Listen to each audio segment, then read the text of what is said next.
नमस्कार दोस्तों, आज हम एक और नई वैकेंसी के साथ आपके सामने हैं। जैसा कि आपको ज्ञात है, पता है कि हम कोशिश करते हैं कि आपको लगभग हर वैकेंसी की जानकारी आप तक पहुंचा दें और सही तरीके से पहुंचा दें, जिससे आप भी उस वैकेंसी की जानकारी ले सकें। तो इसी क्रम में आज हम बात कर रहे हैं Bihar state power holding company limited, ये जो नाम दिया हुआ है, इसमें वैकेंसी है। इसके लिए आपको रिक्रूटमेंट न्यूज़ पर जाना है। आपको जैसे आप रिक्रूटमेंट न्यूज़ पर जाएंगे तो आपके सामने ये ओपन हो जाएगा। आज हम बात कर रहे हैं 8 नंबर की vacancy, inviting online application for appointment on the post of technician grade 3 against employ notice. ये हम जा रहे हैं, इस पर हमने क्लिक कर दिया है। अब आप वैकेंसी देखेंगे। Bihar state power holding company limited Bihar सरकार का उपक्रम है, सामान्य प्रशासन विभाग का है। Correspondence clerk and store assistant.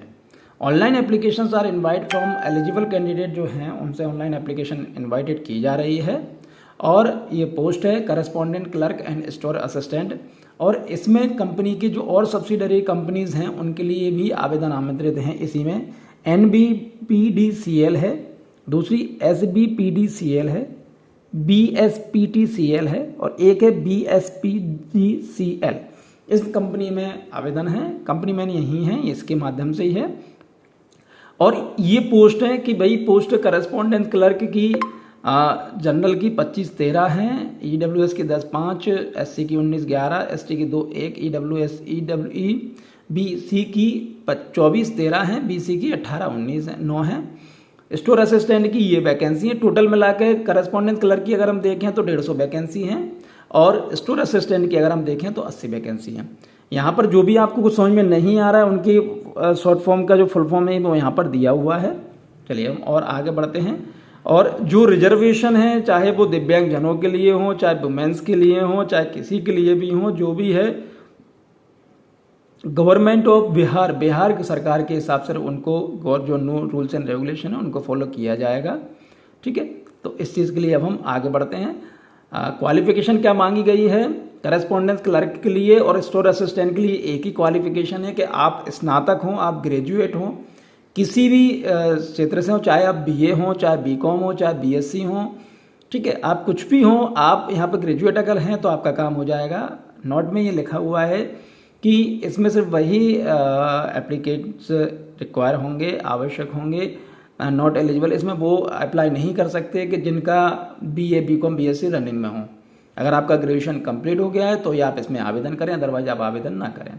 इसमें प्रोबेशन पीरियड जो है वो 2 साल का रहेगा। और यदि आपका काम सेटिस्फैक्ट्री नहीं होता है, अगर आप अच्छे से काम नहीं करते हैं तो आपका जो प्रोबेशन पीरियड है वो और बढ़ाया जा सकता है। इसलिए आप कोशिश करें कि जो भी काम है, जो काम आपको दिया जाए वो काम अच्छे से ही करें। रेमुनरेशन यानी सैलरी क्या रहने वाली है आपकी?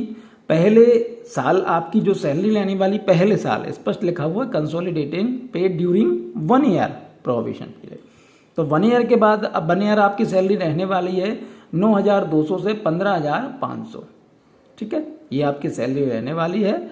और 1 साल बाद आपकी जो level 5 regular pay scale as per 7th PRC plus other allowance आपके ये हो जाएंगे।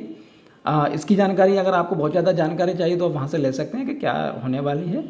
एज 31/3/2024 के हिसाब से आपके देखनी है आपकी। तो कम से कम आपकी उम्र 21 साल होनी चाहिए, चाहे आप किसी कैटेगरी को बिलोंग करते हो, आपकी 21 साल से उम्र कम नहीं होनी चाहिए। और अधिकतम उम्र अगर आप अनरिजर्व में आते हैं तो 37 वर्ष है, SC में आते हैं तो 42 वर्ष है, ST में आते हैं तो भी 42 वर्ष है, EBC में आते हैं तो 40 है, BC में आते हैं तो 40 है, फीमेल अगर आप हैं तो 40 है। और आप यहाँ पर देख सकते हैं और इसको और अच्छे से पढ़ लें, जो भी कोई दिक्कत है उन चीज़ को ध्यान से देख लें, क्योंकि नोटिफिकेशन आप आवश्यक रूप से पढ़ लें, जिससे आपको कहीं कोई दिक्कत इसमें नहीं आएगी। चलिए हम और आगे बढ़ते हैं। रिजर्वेशन की स्थिति में आते हैं। For the purpose of calculation maximum age of the all candidates who are domicile of other state, maximum age limit mention for UR candidate shall be applicable. अगर आप अदर स्टेट के हैं तो आपकी जो उम्र है वो UR अनरिजर्व कैटेगरी में ही आए। देखिए ज़्यादातर वैकेंसीज में, ये आप हमेशा याद रखिए कि ज़्यादातर वैकेंसीज में अगर आप अदर राज्य के हैं तो आपको अनरिजर्व कैटेगरी में ही डाला जाता है। तो आप उसी दिमाग से काम करिएगा।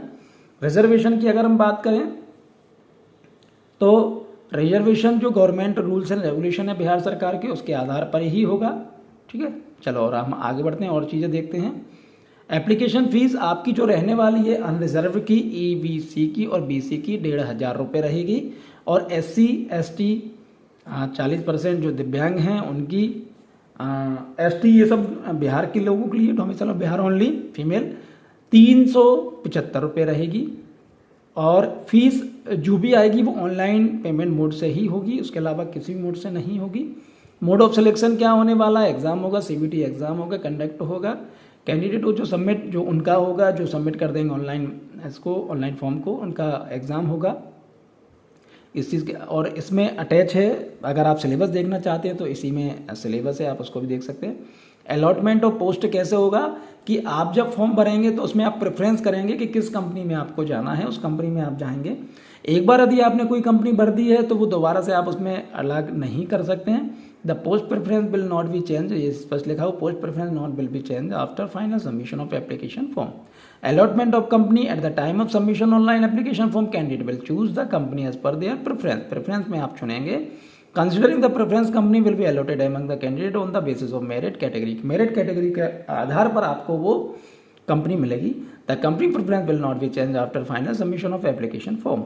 और यदि आपको कंपनी मिल गई है तो वो फाइनल बाद में चेंज नहीं होगी। इंपॉर्टेंट डेट से हम लोग देख लेते हैं कि जो मुख्य डेट है वो क्या रहने वाली है। यहाँ पे ऑनलाइन रजिस्ट्रेशन स्टार्ट हो जाएंगे आपके 1/4/2024 से। क्लोजिंग डेट इसकी रहेगी 30/4/2024। और जो एग्जाम की टेंटेटिव डेट है, लगभग डेट जो है वो मई और जून है 2024 का। Candidates are advise to regularly keep, और कैंडिडेट्स को एक सलाह दी जाती है कि BSPHCL वेबसाइट जो है www.bspHCL.co.in, इस पर आप देखते रहें, इसमें डिटेल, इसकी अपडेट्स आपको देखते रहें, जिससे आपको पूरी जानकारी मिलती जाएगी। हाउ टू अप्लाई, कैसे अप्लाई करना है। The applicants are to apply online through online on the website, जो वेबसाइट की ऑनलाइन से आप इसको आवेदन करना है। 1/4/2024 से ये ओपन हो जाएगा। ऑनलाइन फॉर्म बनना है आपको, इसका प्रिंट आउट लेना है रजिस्ट्रेशन फॉर्म का, जिससे आपको कहीं दिक्कत नहीं आएगी। Important instruction before filling online application, कि भाई ये डॉक्यूमेंट्स, इसमें नाम, आपके नाम चेंज नहीं होगा, कैटेगरी नहीं होगी, डेट ऑफ बर्थ नहीं होगी, इसलिए आप जो भी फॉर्म भरें बिल्कुल सोच समझ कर भरें, कहीं कोई दिक्कत इसमें नहीं आए। Date of submission of application form and age qualification criteria जो भी है आपकी एप्लीकेशन फॉर्म की 31/3/2024 के हिसाब से आपकी सब चीज़ें देखी जाएंगी। और जब आपको काउंसलिंग के लिए, वेरिफिकेशन या ज्वाइनिंग के लिए बुलाया जाएगा तो ये जो दी हुई हैं ये पूरी डॉक्यूमेंट्स है, आपको रखना है, आपको लेके जाना है। कोई TADA नहीं मिलेगा इसमें आपको। और the BSPHCL will not be responsible for any printing mistakes, के लिए कोई जिम्मेदार नहीं होंगी, इस चीज़ का खास ख्याल रखिएगा। अब यहाँ पर इन्होंने दे दिया है आपका सिलेबस। सिलेबस क्या रहने वाला है वो भी आप देख लीजिए। जनरल नॉलेज है 10th लेवल का है, क्वांटिटेटिव एप्टीट्यूड है 10th लेवल का, जनरल हिंदी 10th लेवल का है, ठीक है।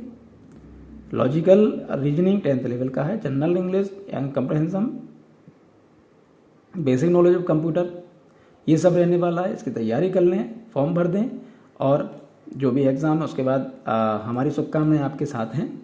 चलिए, बहुत बहुत धन्यवाद, थैंक यू।